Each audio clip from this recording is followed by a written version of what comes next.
Pozdrav i dobrodošli u novi video na kanalu Obitelji Lenart. Tradicionalno vikend je, a slobodni smo oba dvoje, tako da idemo. Ovoga puta idemo u Francusku. Danas je petak, sutra je subota, a nedelja je prva adventska nedjelja, tako da je već sad sve nakićeno. Ima prekrasnih sela, pa idemo krenuti polako. Znači, ne Njemačka, ovaj puta će biti na repertuaru Francuska.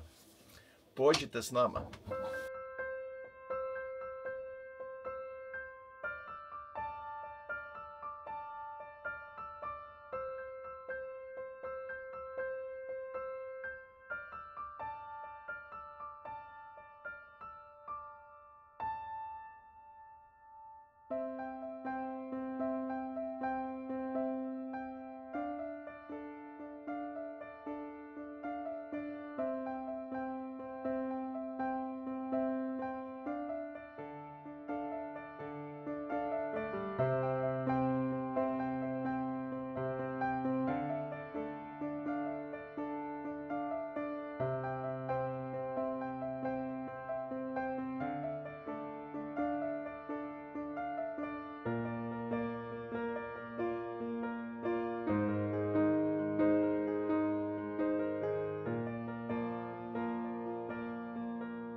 Bonjour, c'est bon.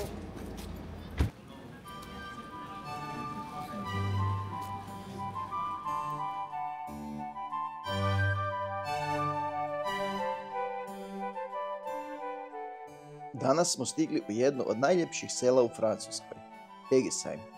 Mjesto koje izgleda kao da ga je netko nacrtao rukom, obojao najljepšim bojama i ostavio netaknuto stotinama godina. Ali Egisheim nije samo lijep, on je i duboko povijestan. Ovdje je sve počelo još u 4. stoljeću, kada su Rimljani imali svoje prvo utvrđenje na ovom području. Arheološki nalazi pokazuju da je ovaj kraj bio važan još u antičko doba, jer se nalazi točno na spoju puteva kroz Alsake.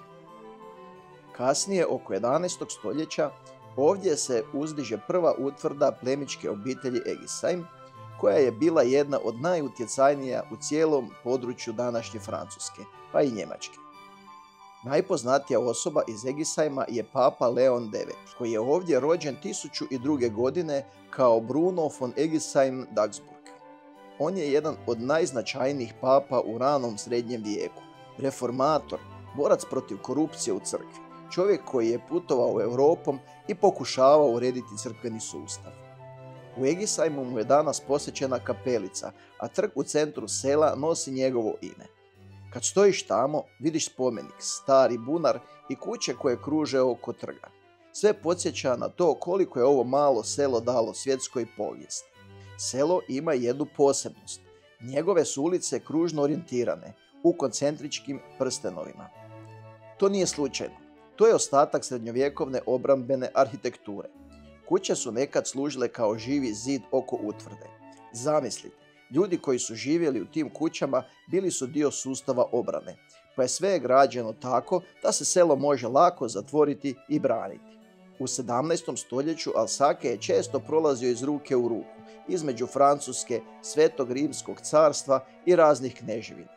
Pa je Egisheim više puta oštećen u ratovima, ali svaki put je obnovljen i svaki put su mještani čuvali svoju tradiciju, što se vidi danas na drvenim gredama, šarenim pročeljima i njihovoj ljubavi prema cvijeću. Zanimljivo je da su upravo mještani Egisheima jedni od prvih koji su u cijeloj Francuskoj počeli organizirati cvjetna natjecanja i ukrašavati kuće. što je postala njihova zaštitna tradicija. Egisheim je i mjesto legendi. Jedna od najpoznatijih govori o vješticama iz Egisheima. Priča o ženama koje su, prema narodnim predajama, živjele izvan sela u šumi i liječile biljkama. Njihovi recepti i biljne tinkture danas se smatraju najranijim začecima lokalne prirodne medicine. Kada se makneš iz centra, oko sela te odmah dočekaju beskrajni vinogradi. Ovo područje je jedno od koljevki alsaškog vinarstva. Ovdje su još Rimljani sadili lozu, a srednjovjekovni monarsi usavršili proizvodnju vina.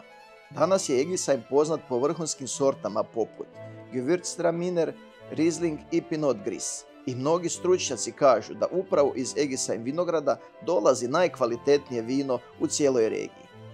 Što je najbolje, sve to možeš osjetiti odmah dok šetaš. Miris vina, povijesne kuće, srednjovjekovna arhitektura, tišina malih ulica i ona posebna energija kao da te vraća par stoljeća unazad.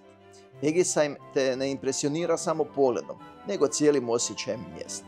A mi ćemo još malo istražiti ovo čarobno selo, snimiti što više kadrova, a onda nastavljamo dalje prema lokalnim mjestima, jer Alsake je pun ovakvih bisera. Ali za sada Egisheim opravdano nosi titulu najljepšeg sela u Francuskoj i mislim da ćete i vi, kada vidite ove kadrove, shvatiti zašto.